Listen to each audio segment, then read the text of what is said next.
Nuevamente, buenas noches y agradecido por la participación de todos ustedes y muy especialmente a nuestros disertantes del día de hoy en nuestra edición de este mes, Conversaciones con Medicina Física. Uno de los objetivos de nuestras conversaciones es justamente esa unión, esa participación entre los médicos, no solamente de nuestra especialidad, sino con quienes trabajamos día a día.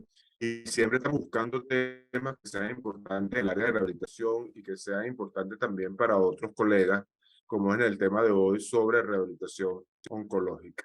Nosotros siempre nos ha gustado hablar sobre lo transverso que debe ser el trabajo en equipo.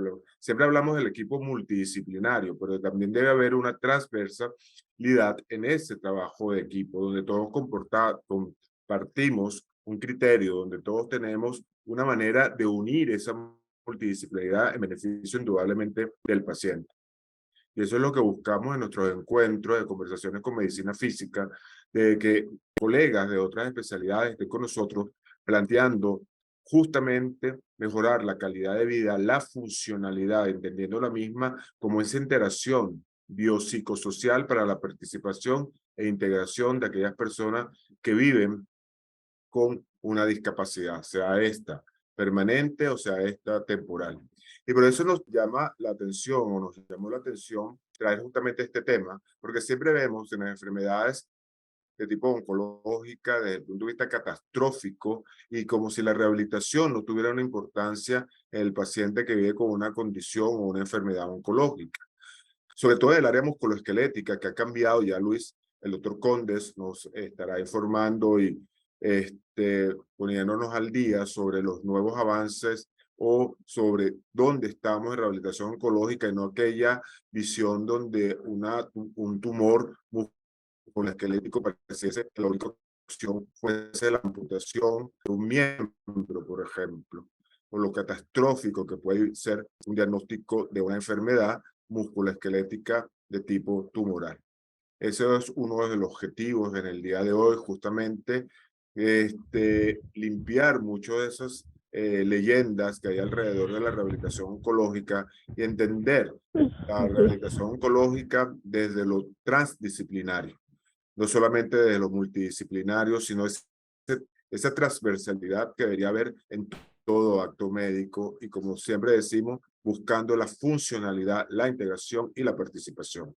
Por ello agradezco enormemente la aceptación por parte de los colegas que en el día de hoy aceptaron estar con nosotros, es decir, al doctor Conde, al doctor Moreno, que nos acompaña desde Bogotá, Colombia, y a la doctora Luciani.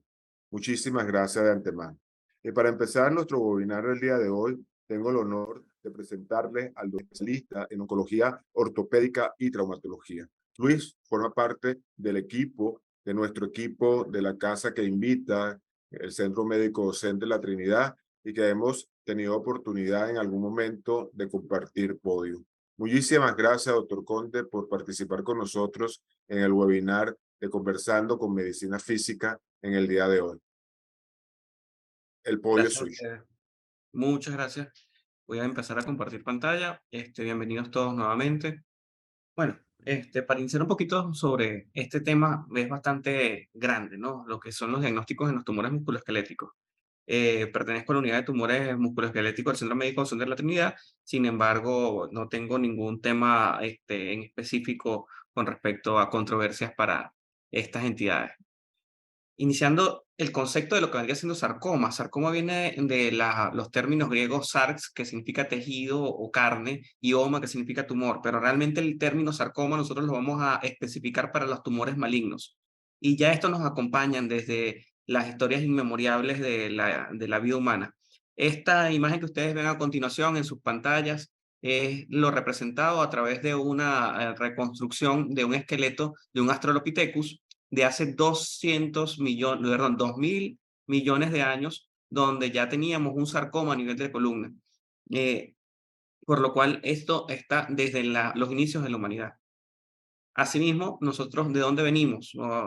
La oncología ortopédica en Venezuela es fundada por los doctores Yihya Khaled, el doctor Gustavo Díaz Petri, el doctor Villani y el doctor Pedro Ignacio Carballo, quienes formaron en el Hospital Oncológico Padre Machado, actualmente Servicios Oncológicos Hospitalarios del Seguro Social, lo que es la unidad de tumores de óseos, partes blandas y melanomas, y que después se subdividió en tumores óseos y partes blandas y melanomas. Asimismo, en Latinoamérica tenemos este personaje muy interesante que es Fritz Schaffowitz, quien, como pueden ver, su nombre no es para nada latino y fue nacido en 1911 en Viena, pero se traslada en 1932 hasta Argentina. Y siendo localizado en Argentina ya como un reconocido patólogo, es quien elabora la primera clasificación de tumores óseos y tumores de partes blandas en conjunto con la Organización Mundial de la Salud. Por eso es importante saber de dónde venimos. Epidemiológicamente, los sarcomas representan solo un 1% de las lesiones tumorales que afectan al ser humano adulto y cerca del 7 al 20% de las lesiones tumorales en los pacientes pediátricos. Es por ello que la epidemiología nos representa que, si bien las características histológicas van a dar que los primeros van a ser benignos en un porcentaje bastante importante, del 40,5%, frente a los primarios, que son del 27,5%, tenemos que tener en cuenta que existen otras entidades que también pueden afectar específicamente al hueso. Estamos hablando específicamente del hueso. Y estos son datos traídos desde el Instituto Ortopédico Rizzoli, el cual toma su data desde su fundación como instituto en 1900 hasta las fechas actuales, en este caso para 2017. Asimismo, también tenemos esto que es espectacular, cómo podemos ver la curva etaria, en donde en entidades malignas, específicamente el osteosarcoma como entidad maligna primordial, va a tener un pico de incidencia entre la primera y segunda década de la vida. Y así va a ir representándose después de forma creciente lo que vendría siendo el condrosarcoma, quien está a partir de la quinta y en adelante décadas de la vida. Esto es de vital importancia, ya que nuestra entidad principal maligna va a estar representada por el osteosarcoma en ambos picos. Pero también tenemos que tener en cuenta que ya en pacientes adultos tenemos al condrosarcoma como entidad principal. Y existe otra entidad que también tiene un pico de incidencia importante entre esa primera y segunda década de la vida, que son los sarcomas de Ewing como entidad maligna.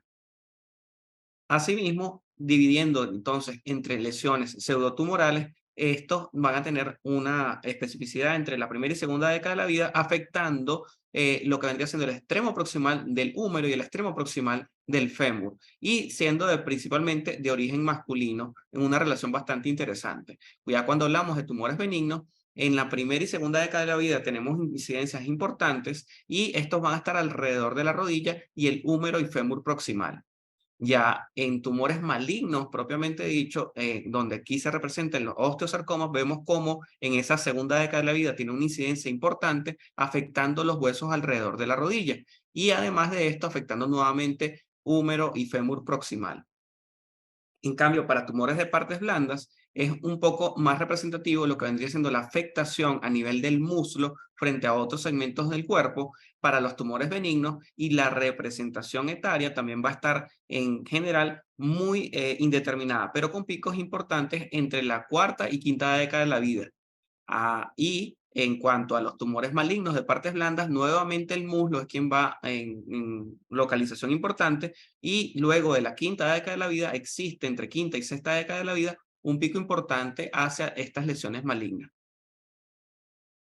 Bueno, esto es en cuanto al diagnóstico inicial epidemiológico, y es como subir la carretera Choroní. Ustedes suben esa carretera y es para asustarse, pero a su vez, ya después que llegan ahí, es maravilloso. El mundo de los tumores musculoesqueléticos, de los tumores óseos, a aquellos que nos hemos metido en esto, nos fascina.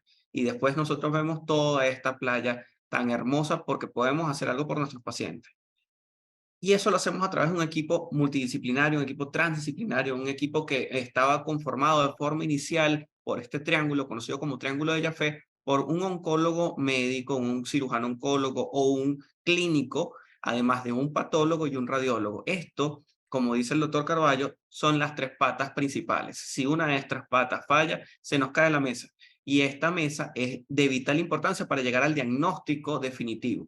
Sin embargo, ya hemos evolucionado, porque esto fue descrito ya por los años 50. Ya actualmente, no solamente un pentagrama, debemos de tener octágonos, debemos de tener tantas formas geométricas porque se han ido sumando diferentes especialidades. Ya hablamos de oncólogos, genetistas, radioterapeutas, radiólogos, patólogos y como el día de hoy también tenemos al médico fisiatra. ¿Y por qué es importante esto? Porque esto lleva al diagnóstico definitivo y al tratamiento adecuado del paciente. El fisiatra, el médico fisiatra debe entrar desde el primer momento en que tengamos un diagnóstico, puesto que nos puede ayudar a todas las eventualidades que van a presentarse en el aspecto general del paciente, no solamente como una entidad en una extremidad, sino en general. Nosotros protocolizamos, manejamos un protocolo a nivel de nuestras unidades, tanto en el Oncológico Padre Machado como en el Centro Médico Docente de la Trinidad, en lo cual nos permite llegar a diagnósticos más certeros, a tratamientos adecuados y a un diagnóstico definitivo con nuestras piezas anatómicas. Pero todo inicia con la clínica. La clínica del paciente está representado por estos 4 eslabones que son los que nos van a dar como primordial causa del por cual ellos acuden. La presencia de una masa o un tumor en estas características clínicas que son diversas, o el dolor que también tiene la licia que todos hemos descrito. La fractura patológica, que es aquella fractura que se realiza en un segmento de hueso, pero no corresponde con el mecanismo de producción, una caída de su propia altura o un mecanismo de torsión simplemente y produce una fractura que al momento radiológico es bastante elocuente. Y el diagnóstico incidental, que es aquello que también ocurre con bastante elocuencia y en donde se realiza un estudio de imagen y se hallan con una lesión tumoral. Todos estos son entidades clínicas que pueden acudir con entidades tumorales. Es interesante que en nuestro centro, en el Centro Médico Central de la Trinidad, publicamos este trabajo, que es una correlación clínico-histopatológica, y no fue importante la descripción. O sea, el paciente podía llegar con una masa, podía llegar con dolor, podía llegar con una fractura patológica, y realmente no daba importancia o relevancia a si alguno de estos tenía alguna relación con la histología. Sí, la radiología y la histología están muy relacionados, pero todo esto va de la mano de ese triángulo que estábamos hablando con anterioridad. La masa sí necesitamos que todos acá presentes la describan y sepan cómo es, pero principalmente las masas que se encuentran en partes blandas y que ustedes ya las pueden palpar, no aquellas que vemos en estudios de imagen. Existen algunos criterios que se manejan específicamente para las partes blandas, como la descripción entre benigno o maligno. Aquellas benignas son menores a 5 centímetros, no adherido a planos, móviles, con límites bien definidos, y aquellas malignas van a tener estas características de crecimiento rápido, mayores a 5 centímetros, adherido a partes blandas o profundas, no móviles y de límites no bien definidos. Para especificarlo, imagínense una pelota de golf. Todo aquello que supere esa pelota de golf y que tenga esas características irregulares, duras y pétreas, probablemente estemos aquí en maligno. Y si es más pequeño que una pelota de golf, probablemente estemos en benigno. Pero siempre nos vamos a ayudar de estudios de imagen y características del paciente. Asimismo, los estudios solicitados entre laboratorios, estudios genéticos que para allá vamos, y los estudios de imagen para podernos complementar. En cuanto al laboratorio, una hematología completa, la velocidad de sedimentación globular, la proteína C reactiva y la lactocitogenaza pueden hablar de los componentes de crecimiento de la lesión y de las características del paciente en un ambiente general. Y entramos en los marcadores tumorales, aquellos marcadores que nos explicaron en cuanto a toda la evolución en el estudio de la medicina. Realmente no tienen una importancia más allá de un pronóstico y no los vamos a solicitar en todos los casos. Se solicitan ya cuando nosotros tenemos, en dado caso, un pensamiento de qué entidad es la que está afectando al paciente.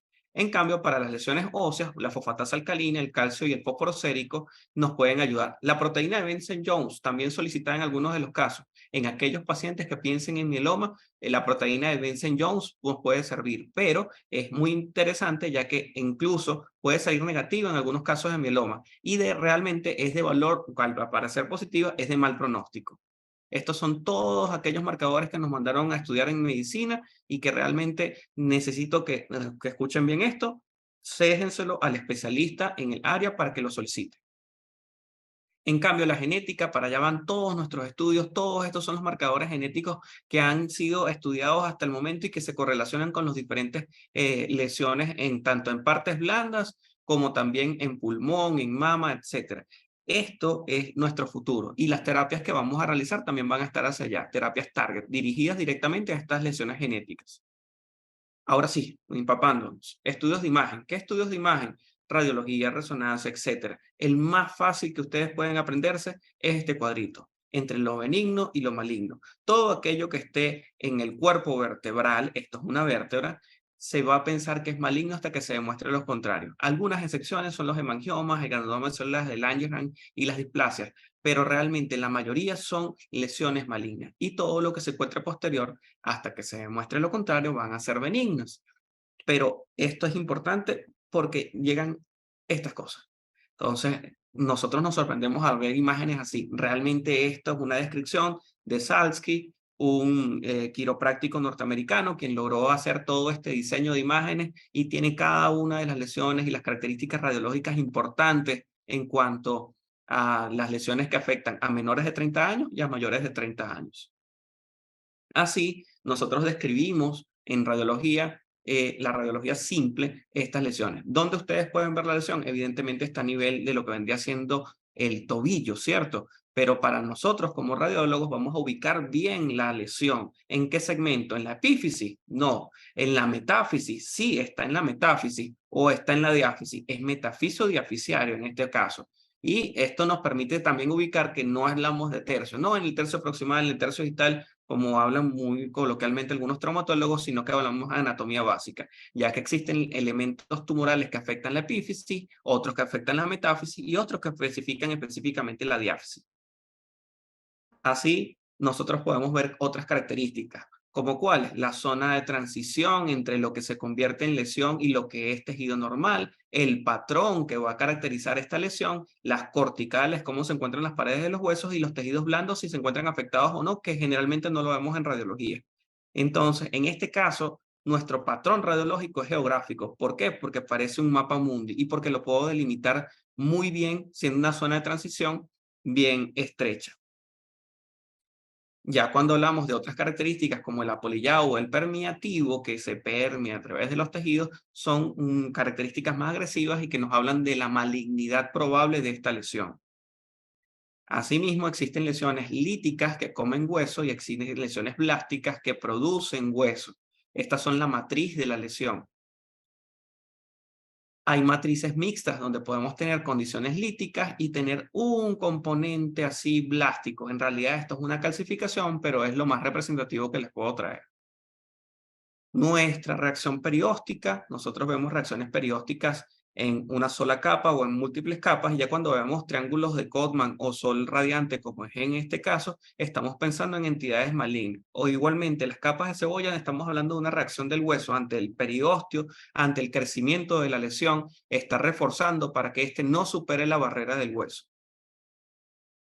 Aquí, en este hueso, ustedes pueden ver una reacción perióstica. Bueno, levemente aquí existe una reacción perióstica, un triángulo de Codman, un ángulo de Codman, el cual afectó y a pesar de las características, entre comillas, benignas de esta lesión, podemos hablar y podríamos después tomar una muestra y resultó un osteosarcoma en una paciente de 14 años de edad, un femenino. Asimismo, entonces, si nosotros traemos a este paciente acá, podemos hablar de las características geográficas, fue el primer paciente que vimos, cómo está bien delimitada la lesión, y los estudios extra, como la tomografía, nos permiten ver realmente la matriz de la lesión y definir esas paredes que como antes se veían rotas, pero realmente no lo estaban.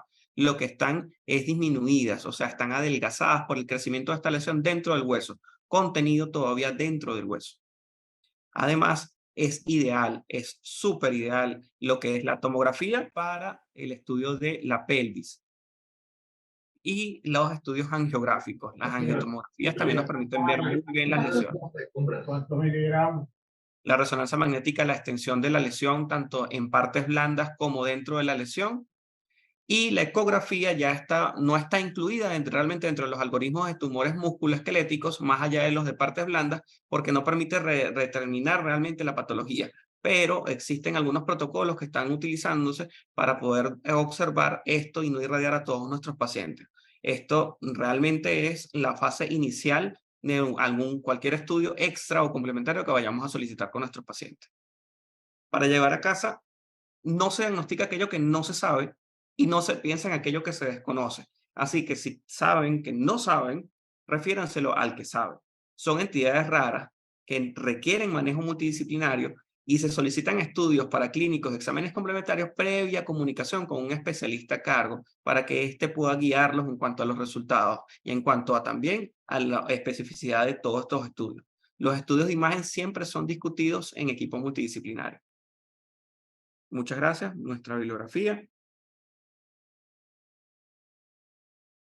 Muchísimas gracias, doctor Conde, por su participación y interesante justamente con usted. Del triángulo pasamos a polígonos y a diferentes figuras donde participamos muchísimos especialistas y donde debemos estar excluidos. Y algo que usted mencionó y que seguramente nuestros disertantes a continuación enfocarán y enfatizarán, que es la participación desde el principio de un equipo, de una adecuada rehabilitación, entendiendo que la rehabilitación va mucho más allá que lo que conocemos normalmente como rehabilitación o sinónimo de terapia Así es. física muchas veces. Muchísimas gracias. Otra cosa interesante es, justamente hablamos de los diferentes grupos etarios y eso es importante sobre todo para el equipo de rehabilitación porque nos va a permitir o debemos conocer muchas de las características de nuestro paciente para definir un adecuado programa, actividades para integrar a este paciente a su vida familiar, personal, existencial, etc. Muchísimas gracias por su participación. Y bueno, como le decíamos anteriormente a todos los participantes, vayan haciendo sus preguntas a través del chat para discutirlos al final, porque lo importante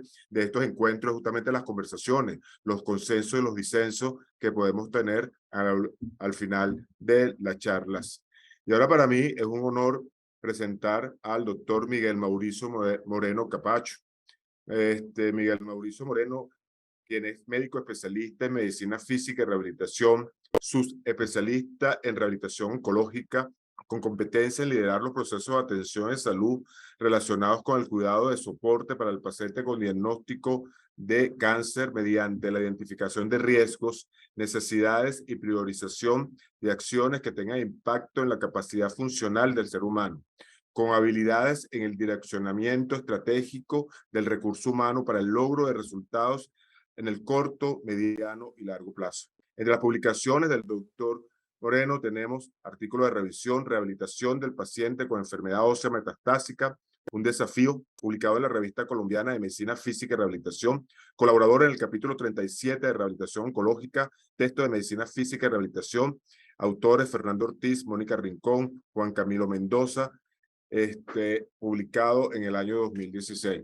Además, pues, debo reconocer que el doctor Moreno tenemos una amistad que se ha prolongado por eso y reuniones sociales.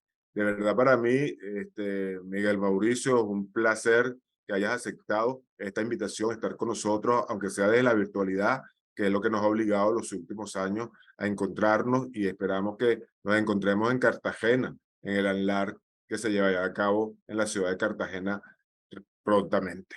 Muchísimas gracias, Mauricio. El podio es tuyo. Bueno, vale, muchísimas gracias. Muy buenas noches para todos los asistentes. Muchas gracias por la invitación.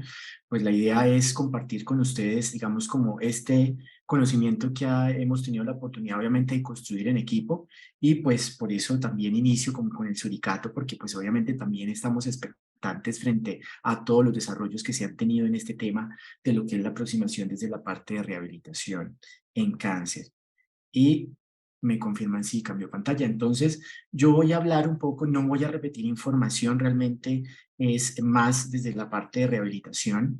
Y frente a ello, pues el doctor Conde nos habló muy bien frente a toda esa parte de información que es importante para nosotros como especialistas en el área de rehabilitación, donde esa información es clave para que nosotros podamos dar respuesta probablemente a los interrogantes que surjan en ese contacto que tenemos con el paciente en nuestras consultas o en el momento en que estamos respondiendo interconsultas. Y es importante, y comparto realmente la idea y la filosofía de la participación desde el mismo momento como tal del diagnóstico y en esa línea transversal de la atención como tal del paciente con diagnóstico de cáncer, sea cual sea el resultado, que sea un paciente que sobreviva al cáncer o que incluso que esté en un periodo libre de enfermedad o incluso en ese proceso como tal del final de vida.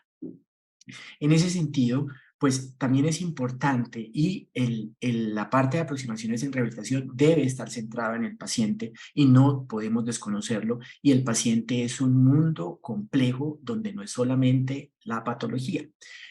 Y a partir de allí, pues aquí hago énfasis en todas aquellas situaciones que están relacionadas con el cáncer y que están relacionadas con los tratamientos. De tal forma que aquí se enumeran en estos recuadros algunas condiciones particulares sindromáticas que corresponden a la parte neurológica, musculoesquelética, de la parte de síndromes dolorosos y aspectos en general, que se convierten en síndromes en rehabilitación en cáncer, que es importante desarrollar la competencia y la identificación de estas situaciones porque, como lo decía muy bien el doctor Conde, las aproximaciones desde la especialidad de rehabilitación se encargan de identificar aquellos elementos para que de esta manera se haga el abordaje completo del paciente o completo de la persona y que de esta manera se tenga un impacto en esa calidad de vida en el paciente y sobre todo proteger, digamos, aquellos segmentos corporales que le van a facilitar, pues, desempeñar o recuperar esa función que se vio afectada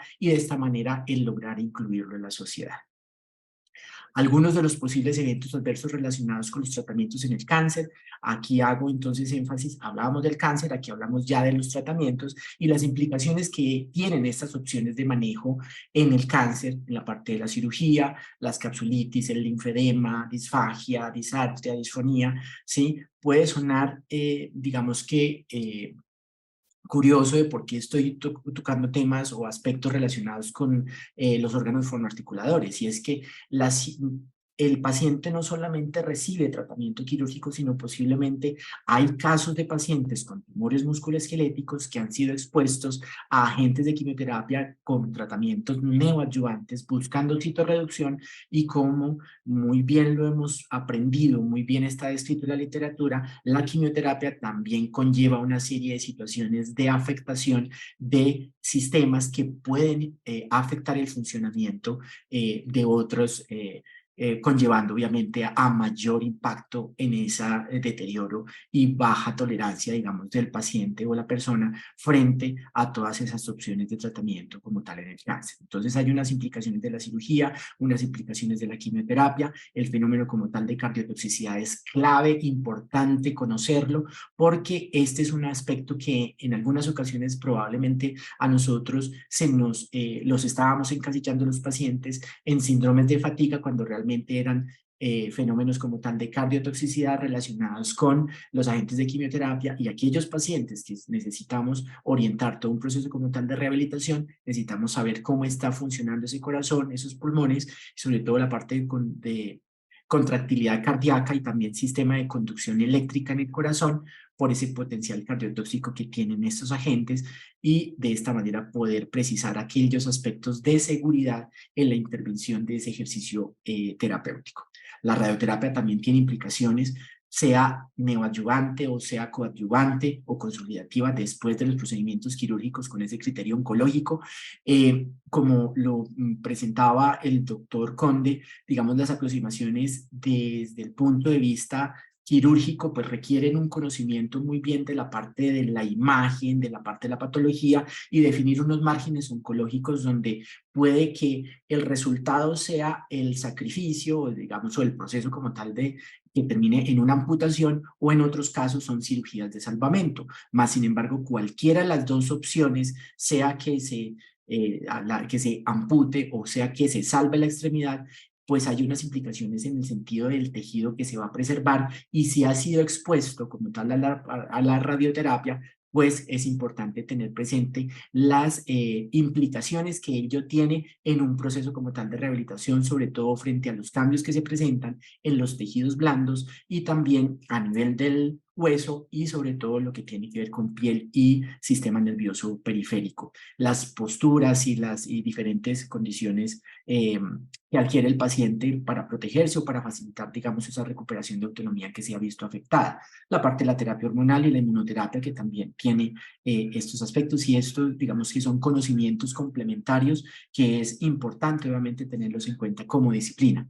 De tal manera que en el paciente con cáncer existen tres fenómenos, digamos, grandes, que son las experiencias a las cuales se enfrenta el paciente frente a los síntomas relacionados con la enfermedad, pero también con los tratamientos. La angustia emocional, la implicación que tiene como tal el diagnóstico, y las implicaciones que tiene todos estos fenómenos que se van sumando en la línea de atención del cáncer, en el cual el paciente probablemente no tiene respuesta de cómo manejarlos por sí solo y necesita una orientación profesional, y para eso estamos nosotros, no porque tengamos la respuesta para todo, pero sí tenemos los elementos orientadores que nos ayudan a poder identificar cuáles de las disciplinas que forman parte de ese equipo de trabajo pueden ayudarnos para aportarle en este manejo del paciente. Y el deterioro funcional, que esa sí es una competencia nuestra frente a la identificación de esos cambios en el paciente y poder interpretar cómo es el comportamiento funcional en el tiempo y sobre todo el poder saber en ese cambio, en esa pendiente de la curva,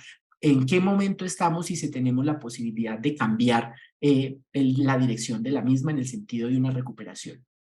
De tal forma que esto nos invita a que todas esas intervenciones desde la parte de rehabilitación tenemos que hacerlas basadas en objetivos y tienen que estar, digamos, apuntándole a que mejoren esa calidad de vida del paciente. El proceso como tal de rehabilitación, me gustó mucho la definición que encontré en este artículo, y es que el proceso como tal de rehabilitación es un proceso pedagógico, es un proceso dinámico, activo, que está orientado en objetivos y hago énfasis mucho en esto, es objetivos en el corto, mediano y en el largo plazo, en los casos en donde es posible realmente apuntarle a un largo plazo, donde existen diferentes dominios, desde lo físico, desde lo social, desde lo psicológico, donde nos va a facilitar probablemente el tener impacto en ese funcionamiento óptimo, en el de recuperar esa autonomía o lograr elementos de adaptación para que tengamos esa recuperación y con efecto como tal en esa calidad de vida.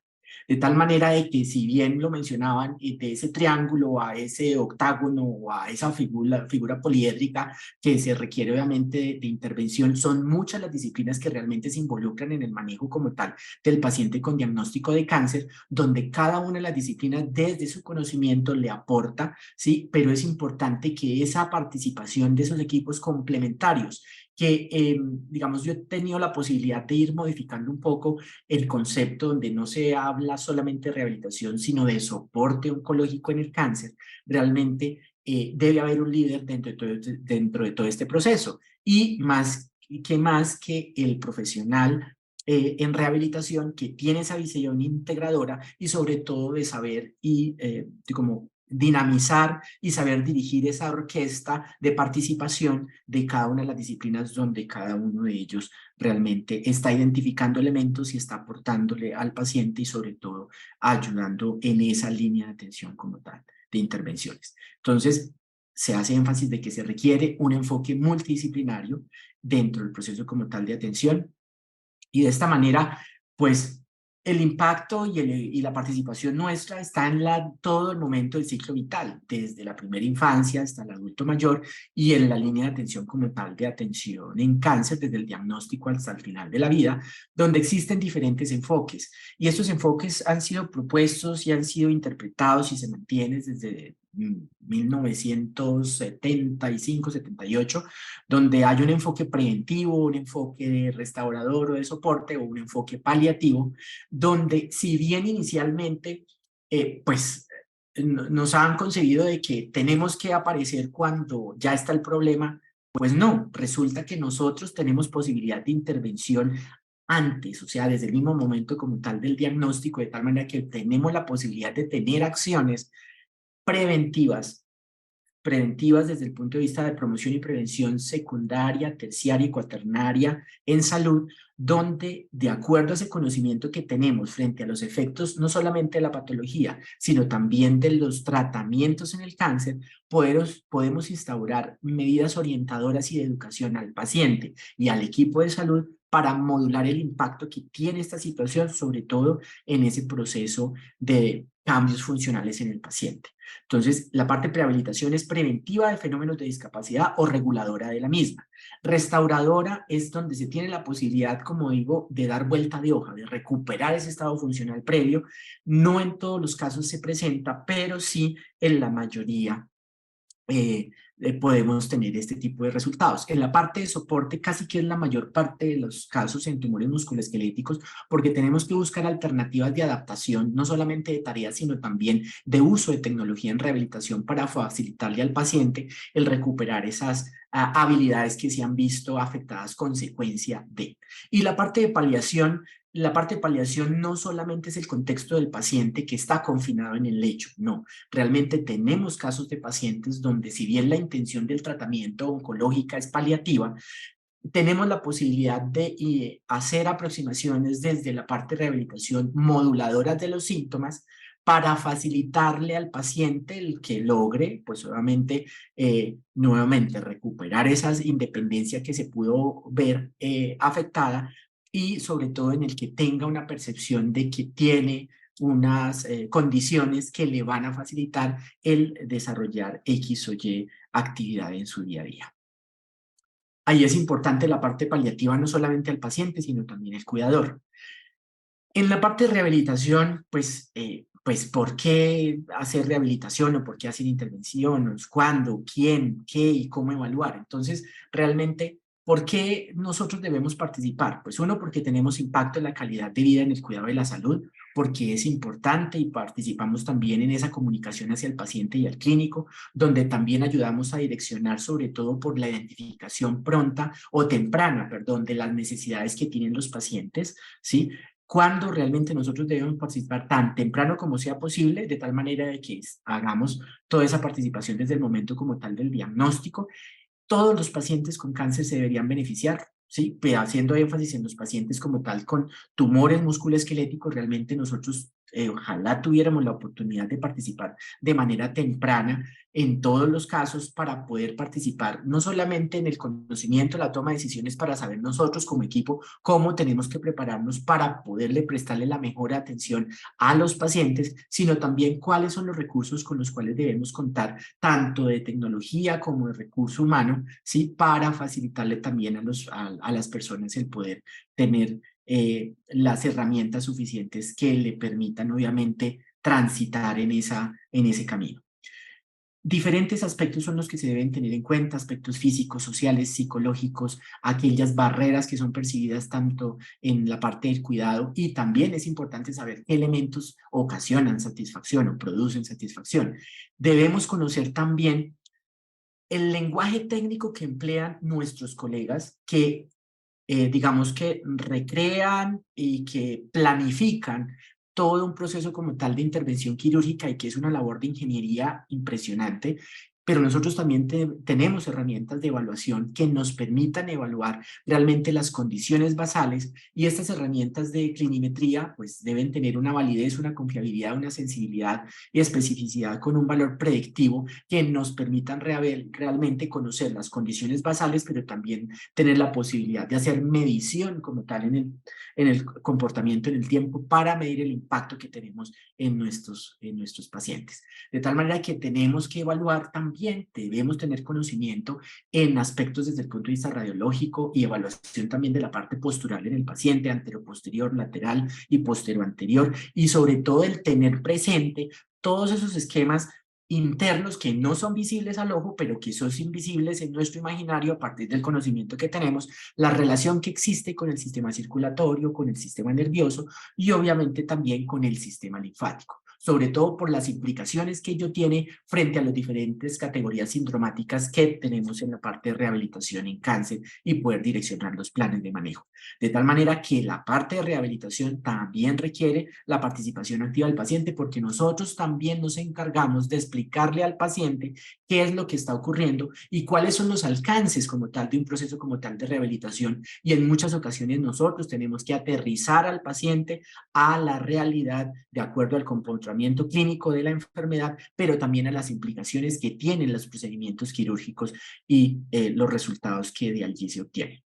A partir de estas conocimientos, pues obviamente nosotros debemos tener una comunicación lo suficientemente clara con el equipo, y se propone, digamos, la estrategia SBAR, ¿sí? Que es donde es importante una comunicación dentro de la orden médica con el equipo que estoy liderando como rehabilitador, y es donde tengo que ser muy claro frente a la situación del paciente, dar la información clave, cuáles son los hallazgos en la evaluación que para mí como rehabilitador y para el equipo realmente es importante, y cuál es la recomendación médica, en el sentido de qué tanto rango de movilidad le voy a sugerir, qué tanta carga de peso, necesitamos ayuda técnica, ¿sí?, para la parte de movilidad, o necesitamos dentro del proceso hacer un monitoreo desde el punto de vista hemodinámico o hay que verificar otros elementos de seguridad para poder tener una aproximación en esa rehabilitación intrahospitalaria o en la rehabilitación desde la parte ambulatoria. Entonces, esto es importante, el contenido de esa orden médica en la aproximación que tenemos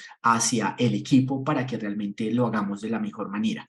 Hay una orientación desde el punto de vista de objetivos que yo tengo como rehabilitador, más sin embargo no son los únicos, ojo, y eso también lo he aprendido con mi equipo de trabajo, porque en ese sentido la complementariedad en términos de disciplina, porque yo soy líder de un equipo donde participa fisioterapia, terapia ocupacional, fonoaudiología, terapia respiratoria y las otras que se suman, pero directamente es fisioterapia, terapia ocupacional, fonoaudiología y terapia respiratoria. Entonces, cada uno de ellos también me está complementando a partir de la valoración que hacen ellos en el momento en que yo solicito la interconsulta para la participación del manejo en estos casos de los pacientes. Y no quiere decir que yo sea el único líder, porque debo tener en cuenta las recomendaciones que me da o que da el equipo quirúrgico con base a la información que está contenida en la historia clínica y sobre todo en la descripción quirúrgica del procedimiento que se hizo.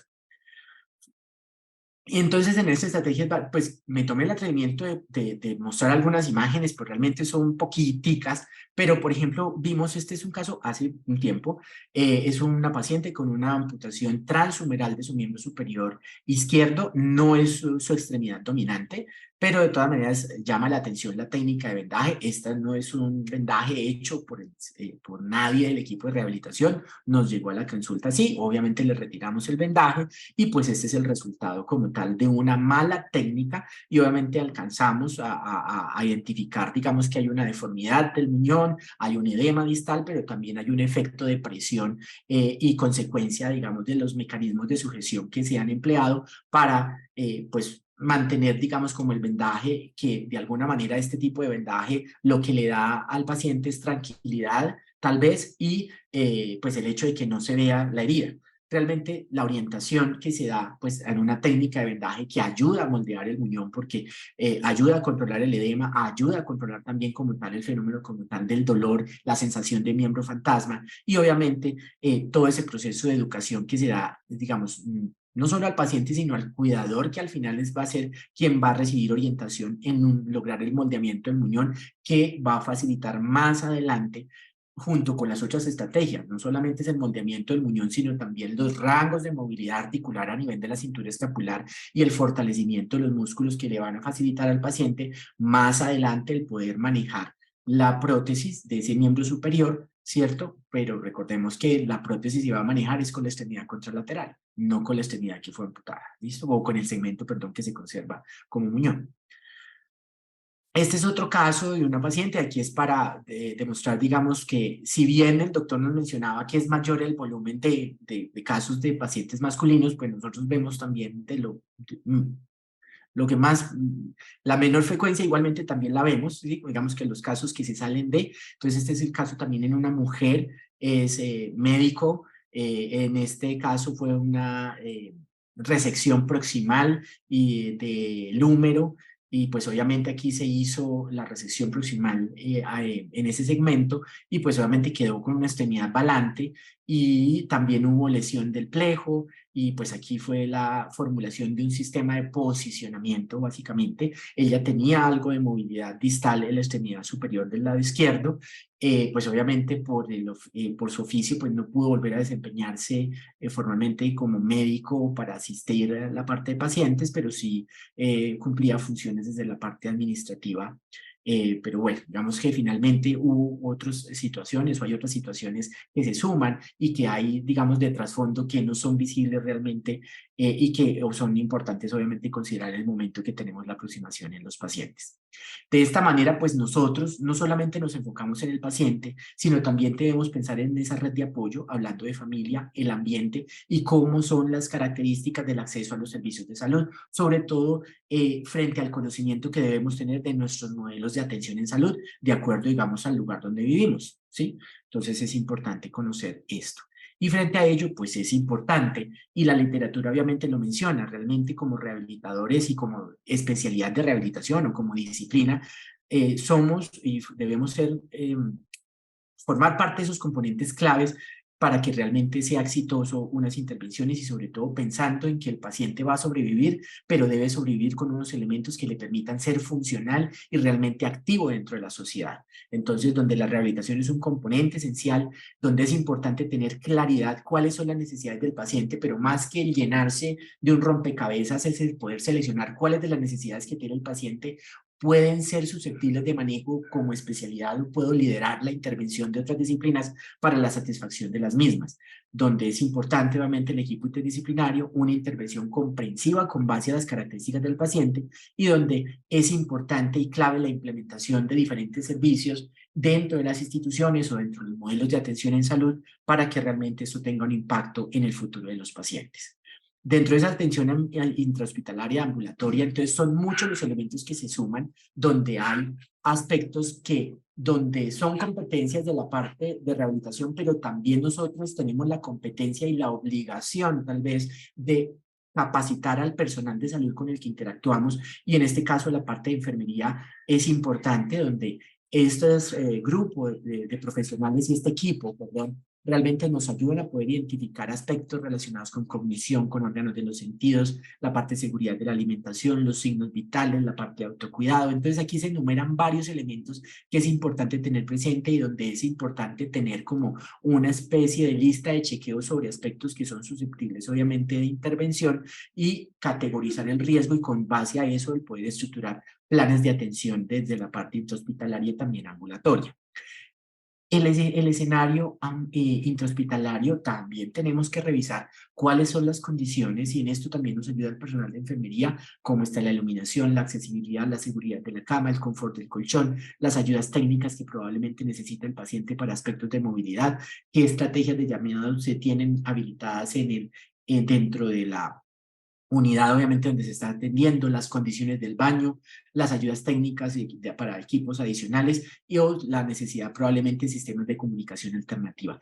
Todas estas consideraciones es importante tenerlas presentes, sobre todo para facilitarle al paciente de cómo va a asumir nuevamente, digamos, ese rol dentro del medio, ¿sí? En un ámbito intrahospitalario, pero también es importante no desligarnos del contexto del paciente y por eso es importante el poder precisar cómo es, si tiene o no tiene cuidador o cuidadora, cuáles son los mejores canales de comunicación que se deben tener con el paciente, evaluar realmente las características de red de apoyo, cómo está ese apoyo económico del paciente y las características probablemente que nos ayudan tal vez a poder categorizar al paciente en alguna situación de vulnerabilidad social y de esta manera poder determinar cuáles de las situaciones o elementos que existen en nuestros sistemas de atención en salud pudiesen ser recursos potencialmente empleables para poder facilitar el que tengamos impacto positivo como disciplina.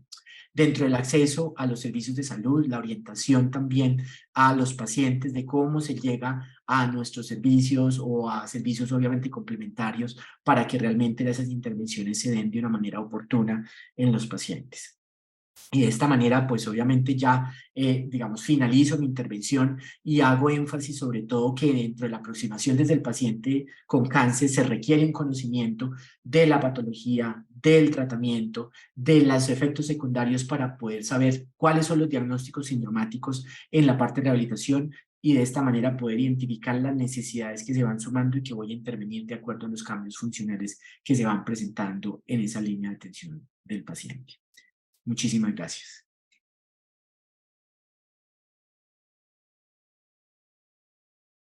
Muchísimas gracias, doctor Moreno, por su participación. Les vuelvo y le comunico a todos que sus preguntas serán contestadas al final de las ponencias. Muchísimas gracias, doctor Moreno. Y como dice usted, el equipo de rehabilitación debe participar tan temprano como sea posible. Y eso es una de las importancias de entender la rehabilitación de una forma más holística y global.